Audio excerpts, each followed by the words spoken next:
नमस्कार, स्वागत है आपका टीवी 9 के इस मेगा शो में। आज सभी का स्वागत है। आज माहौल थोड़ा राममय होने वाला है, क्योंकि आज जो हस्ती स्टूडियो में आएंगी उनकी कहानी का सारांश ही राम है। 25 वर्ष की उम्र में उन्होंने राम मंदिर निर्माण के ख्वाब पाले थे। इतना पैदल चली कि पैरों में छाले थे, जिनके जीवन का मंत्र ही सनातन है। परिचय आज भी राम मंदिर आंदोलन है।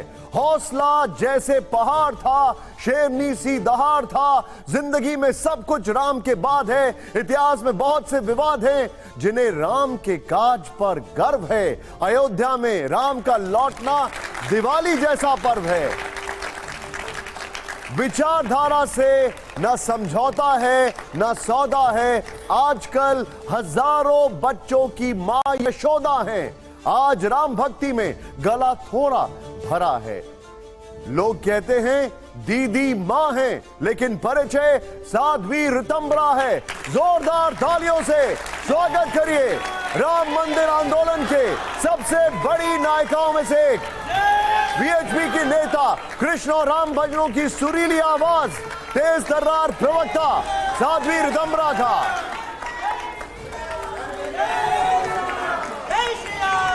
स्वागत है आपका। आइए आइए, स्वागत है दीदी मां का। आइए, नमस्कार। स्वागत है आपका।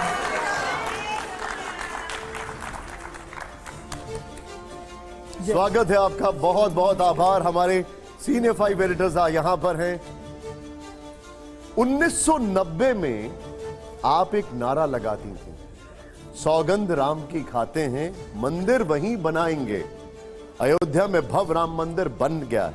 साध्वी ऋतंबरा की सौगंध पूरी हो चुकी है? निश्चित रूप से सौगंध पूरी हो गई। निशांत संकल्प पूरे हो गए, साधना सिद्ध हो गई और सपने साकार हो गए। पूरा विश्व राममय हो गया और हम सबकी जवानियां, तरुणाइयां, ऊर्जा और मेरे कार सेवकों का बलिदान, संतों का तप, संकल्पवानों के संकल्प सब पूरे हो गए, क्योंकि 22 जनवरी को राम अयोध्या आ रहे। राम मंदिर की तस्वीरें देखकर क्या भाव आए सबसे पहले आपके मन में? जो तस्वीर आपके मन में थी, क्या वैसा ही मंदिर है? दीदी, आपका संघर्ष जो है वो बहुत लंबा चला है। 1990 में आप मीलों पैदल चली, लाठियां खाई, गोलियां झेली, मुकदमे झेले। कुछ पुराने किस्से तो याद आ ही रहे होंगे आपको इस मौके पर। ऐसा कोई किस्सा जिसे आप अपनी कामयाबी मानती हो? कामयाबी ये थी निशांत के, मैं दिल्ली से चली थी और भेष बदला हुआ था और मुझे मालूम था कि भगवा भेष में तो वहां पहुंच नहीं पाऊंगी। तो रेलगाड़ी में बहुत सारे लोग बैठे थे, मैं भेष बदले हुए बैठी थी। लोग राम जन्मभूमि की बात कर रहे थे। क्या भेष था आपका? मैंने फिरोजी रंग का सलवार कुर्ता पहना था, बड़ा सा काजल लगाया था, लंबी चोटी बांधी थी, गोटे वाली चुन्नी ओढ़ी थी। पूरी ट्रेन में अयोध्या की चर्चा हो रही थी। उमा जी को हमने देखा था, उन्होंने बाल मुंडवा दिए थे अपने, आपने सलवार मैंने बाल भी मुंडवाए थे, साड़ियां भी पहनी है। एक बच्चे की माँ बनकर भी मैं परिस्थितियों से बाहर निकली हूँ। और एक कानपुर के पास डोहरू नाम की जगह है, जिस गुफा में मैं छिपी हुई थी, वहां से जब पुलिस का दबाव आया तो वहां मैं दुल्हन बनकर घूंघट काटकर डोहरू के स्टेशन पे बैठी रही और पुलिस वालों की दगड़ दगड़ इधर उधर। मुझे याद आ रहा है आप शायद 25 वर्ष की आयु थी तब। हाँ, छोटी। तो मैं आपको ये एक बहुत सुंदर संस्मरण सुनाना चाहती हूँ निशांत की। मैं विरोध करने लगी क्योंकि मैंने भेष बदला था। तो मैं कह रही थी अरे ये सब राजनीति है, मंदिर वंदिर कुछ नहीं बनना। तो वहां पे जितने भी यात्री यात्रा कर रहे थे, उसमें से पीछे एक जना उठकर मेरे सामने आया। मुझे कहते कि आप हिंदुओं की लड़की हैं। मैंने कहा हाँ, तुम्हें कोई शक है? बोले आप मंदिर का विरोध कैसे कर रही हैं? और अगर आपने अपने दिमाग की खिड़कियां खोलनी है ना, तो साध्वी ऋतंबरा का भाषण सुन लेना, तो तुम्हारी अकल ठिकाने आ जाए। तो अब आप सोचो निशांत, उस समय मेरा हृदय और मेरे भाव कैसे थे। मैं भेष बदले हुए थी, इसीलिए फिर बाद में पर मैं उस समय अयोध्या जाने में सफल नहीं हो पाई। पुलिस ने मुझे अरेस्ट कर लिया था और मुझे फतेहपुर जेल में। आप पुलिस को चकमा देती कैसे थी वैसे, अब आप बता दीजिए। निशांत, जब मनसा वाचा कर्मणा व्यक्ति एक होता है ना, जब उसके पास कोई छिपा एजेंडा नहीं होता, जब वो सोचता है कि मेरा सब कुछ मेरे राम के लिए है, राम जी करा रहे हैं, राम जी का काम है, राम जी के काम में काहे का विराम है, जिंदा रहे तो जग जीवन ललाम है, मर भी गए तो रहने को स्वर्ग धाम है, हमको तो काम बस राम जी के काम से, राम जी का मंदिर बनेगा धूमधाम से। राहुल जी, सवाल आप। साथी जी, अभी इस समय माहौल पूरा राम में है, लेकिन इस सब के बीच में देश में कुछ लोग हैं जो कि माहौल को दूसरी तरफ ले जा रहे हैं और मंदिर को लेकर के तरह तरीके की बातें कर रहे हैं। ये भी कहा जा रहा है खासतौर से अल्पसंख्यक समुदाय के लोग कि 20 से 25 तारीख तक सफर मत कीजिएगा, कोई अनहोनी हो सकती है। लेकिन मंदिर के विरुद्ध बोलना, ये मैं समझती हूँ परम सत्ता के विरुद्ध बोलना है। आप देखो ना, कोई संगठन, कोई पार्टी इतना बड़ा आयोजन कर सकती है, ऐसी हृदय की प्रसन्नता, ऐसी प्रमुदिता। मुझे उन स्वरों की फिक्र नहीं है राहुल जी, क्योंकि अगर ब्लैक बोर्ड नहीं होगा ना तो सफेद खड़िया भी कभी प्रकट होती नहीं। राम नहीं है नारा, वो भी सांस है, भौतिकता की नहीं दिलों की प्यास है। राम नहीं मोहताज किसी के झंडों का, सन्यासी साधु या संतों पंडों का। राम नहीं मिलते ईंटों में गारों में, राम मिले निर्धन की आंसू धारों। इसलिए एक और बात कहना चाहती हूँ, राम मिले हैं पंचवटी की छांव को निशांत, राम मिले हैं अंगद वाले पांव को, राम मिले हैं बनवासों में, तटों में, राम मिले हैं मर्यादा में जीने में, और राम मिले हैं हनुमान के। दीदी, बात राम मंदिर निर्माण से शुरू हुई, फिर राम राज्य की वापसी पर आई, अब हिंदू राष्ट्र पर आ चुकी है, क्या कहेंगे आप इस पर? निश्चित रूप से ये भारत तो स्वाभाविक ही हिंदू राष्ट्र है निशांत। हिंदू राष्ट्र का अर्थ है सर्वे भवन्तु सुखिना का भाव। आप जानते हो अच्छी तरह कि विश्व के अंदर अपने मत मतांतरों को लेकर जिन्होंने सारी दुनिया में मार खाई, अपमान झेला, भारत की धरती ने अपने आंचल की छाया देकर उन्हें कहा कि तुम स्वतंत्र हो अपने आराध्य को पुकारने के लिए, क्योंकि भारत ही वो विचार है जो सारी चराचर सृष्टि में एक ज्योत का दर्शन करता है, एक भाव को देखता है। चींटी से लेके ब्रह्मा तक में एक ही परम सत्ता का दर्शन करता है। ये भारतीय विचार है जो शैया से नीचे उतरने से पहले धरती को प्रणाम करके कहता है, समुद्र वसने देवी पर्वत स्तन मंडले विष्णु पत्नी नमस्तुभ्यम पाद स्पर्शम क्षमस्व माँ, तू मेरी माँ है, मैं तुझ पे पैर रख रहा हूं, मेरी धृष्टता को क्षमा कर देना। ये भारतीय विचार है, ये हिंदू विचार है कि यहाँ की स्त्रियां जब सैर करने जाती हैं तो आधे टूटे चावल और चीनी मिला के ले चलती हैं, ताकि मार्ग में चींटियों के घर मिलेंगे तो उनकी वे भोजन की व्यवस्था करनी है। निशांत, ये भारतीय हिंदू सनातन है, जहां पहली रोटी गाय की बनती है और आखिरी रोटी कुत्ते की बनती है। ये वो धरती है जो सर्वे भवन्तु सुखिना के मंत्रों का जाप करती है निशांत।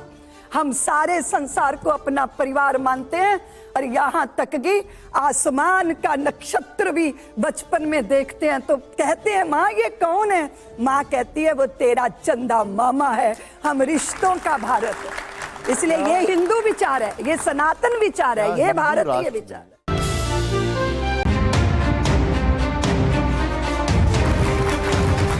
राम पर मैं वापस आता हूं। राम किसके हैं? क्या सिर्फ राम हिंदुओं के हैं? राम सबके हैं, जो राम का है राम उसके हैं। जो खिड़की खोल लेगा अपने कक्ष की, सूर्य उसके भीतर प्रवेश कर जाएगा। इसलिए राम पे कोई दावा नहीं कर सकता। हाँ, राम पे जो दावा करता है ये मेरे हैं, राम उनके हैं। इसलिए ना राम जातियों में बटे, ना राम संप्रदायों में बटे, और पार्टी को तो बिसात ही नहीं कि वो राम पे कब्जा कर ले। जो राम का है राम उसके हैं। इसलिए मैंने निवेदन किया। कौन सी पार्टी कब्जा कर रही है? नहीं, कोई कहता है ना मेरे नहीं रह गए, फलाने ने, भारतीय जनता पार्टी ने राम जी पे कब्जा कर लिया, लोग कहते हैं। तो राम जी कोई वस्तु है क्या, कोई पदार्थ है जिस पर कोई कब्जा कर लेगा? अगर आप राम के होने का प्रमाण मांग रहे हैं तो इसका मतलब आपने राम को खो दिया है। तो राम सिर्फ भारतीय जनता पार्टी के नहीं है, सभी के? सभी के, जो उनको अपना मानता है उनके।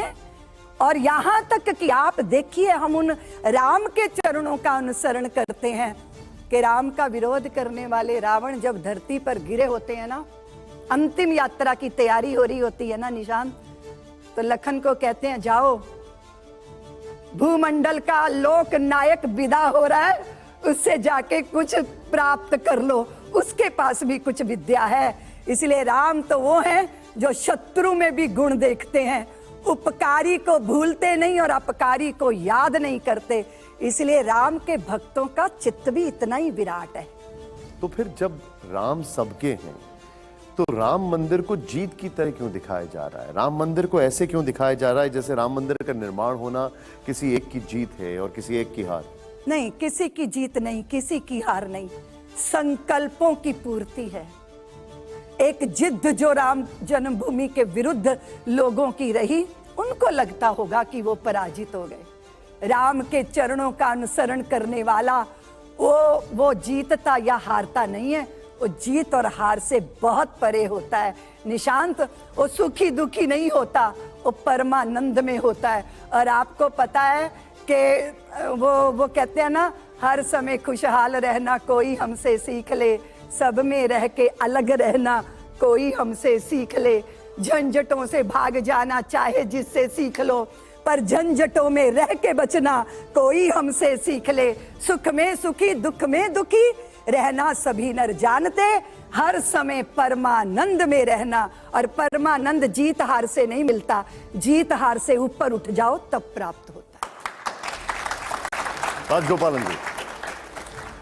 मैं जी राजगोपाल। ये दक्षिण भारत में उदयनिधि स्टालिन बोलते हैं सनातन धर्म नहीं है, कोरोना है, पीढ़ी है, ये है वो है, लेकिन राम राज्य आने के पहले यूपीए सरकार ने सुप्रीम कोर्ट में ये दावा किया है राम नहीं है, मिथ्या है, राम तो माया है।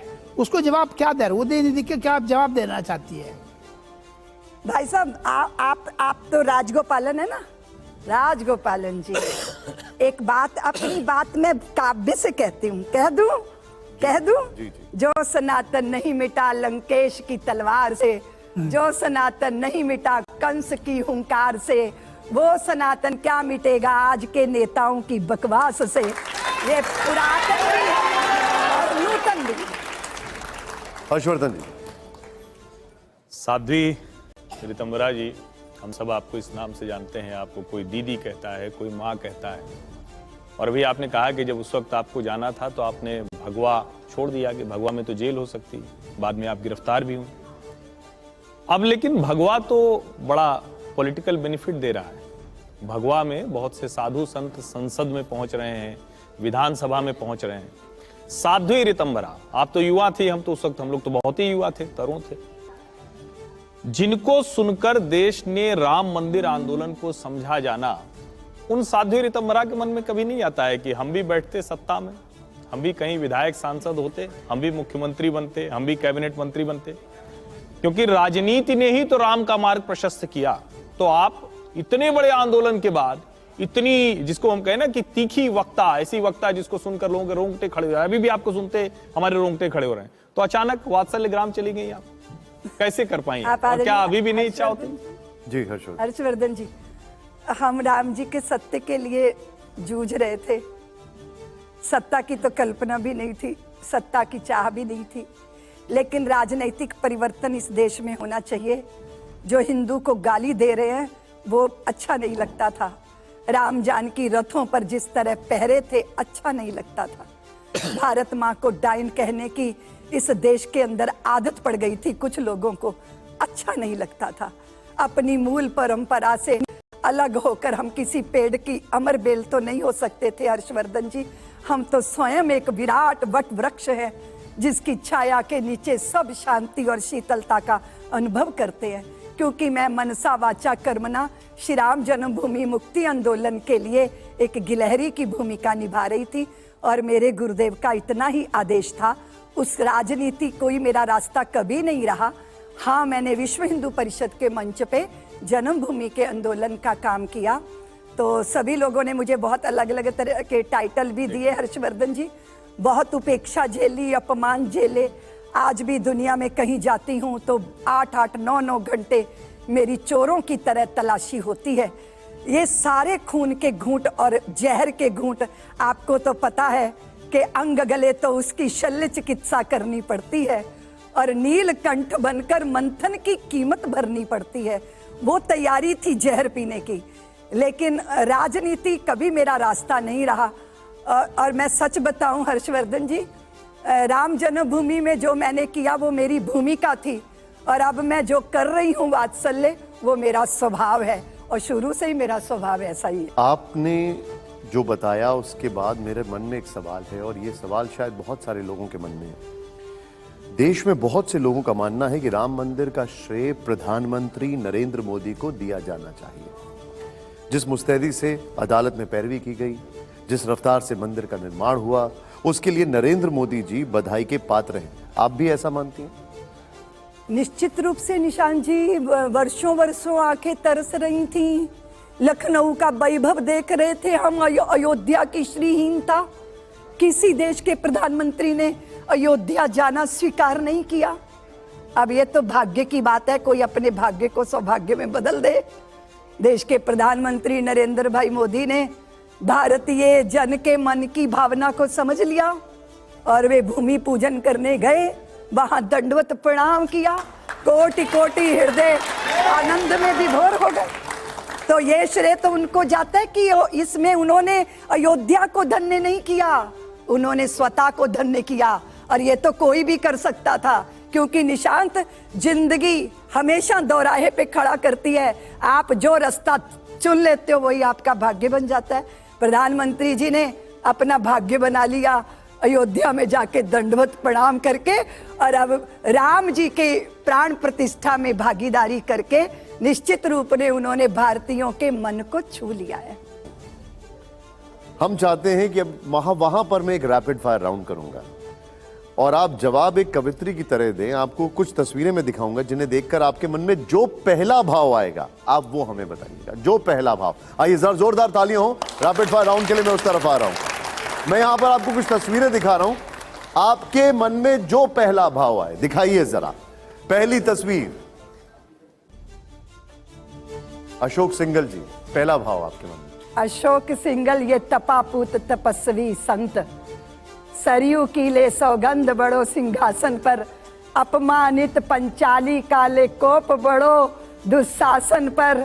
एक बार कंकर कंकर को शिव शंकर हो जाने दो, नेत्र तीसरा खुल जाने दो, प्रलयंकर हो जाने दो, एक बार फिर महादेव हर हर बम बम हो जाने दो।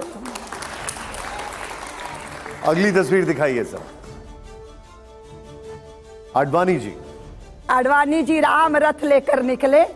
राम रथ यात्रा में जब वो राम रथ अग्रसर हो रहा था तो दिशाएं चरणों में झुक रही थी, आसमान बुलंद था, जय जय श्री राम के नारे चारों तरफ थे। निशांत, कंकर कंकर शंकर इसका प्राण प्राण में गीता है, जीवन की धड़कन रामायण पग पग पर बनी पुनीता है। यदि राम नहीं है सांसों में तो जीवन का घट रीता है। नरनाहर श्री पुरुषोत्तम का हम मंदिर भव्य बनाएंगे, सौगंध राम की खाते हैं हम मंदिर वही बनाएंगे।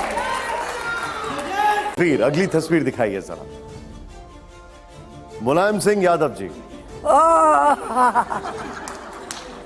मैं कुछ नहीं बोलूंगी क्योंकि हाँ कुछ कहती हूं कि कदाचित वोट की राजनीति, सत्ता की लालसा इतनी बड़ी नहीं हो जानी चाहिए कि निहत्थे और राम धुन में निमग्न प्रभु के भक्तों के ऊपर गोलियां चलाने का ऑर्डर देना पड़े। इससे ज्यादा धृष्टता, निकृष्टता कोई दूसरी नहीं हो सकती। अगली तस्वीर दिखाइए। नरसिम्हा राव जी। नरसिम्हा राव जी, मैंने सुना है कि आपने बहुत लंबा समय दिया था। वो कील अवध के सीने में सदियों से पड़ी कसकती थी, लज्जित थी पीढ़ी दर पीढ़ी, जीवन को शाप समझती थी। अवसर दे दिया होगा आपने, मैंने सुना है। आपकी भी जय जयकार हो। बहुत लंबा समय दिया का अर्थ क्या हुआ? हाँ जी, आपने कहा बहुत लंबा समय दिया था, उसका अर्थ क्या हुआ? अब उसका अर्थ आप निकालते रहो निशांत, मेरी परीक्षा न लो। ठीक, अगली तस्वीर दिखाइए। अटल बिहारी वाजपेयी जी। हिंदू तन मन हिंदू जीवन, रग रग परिचय मेरा। और मैं एक बात कहना चाहती हूँ निशांत, तन समर्पित मन समर्पित और यह जीवन समर्पित, चाहते हैं देश की धरती तुझे कुछ और भी दूं।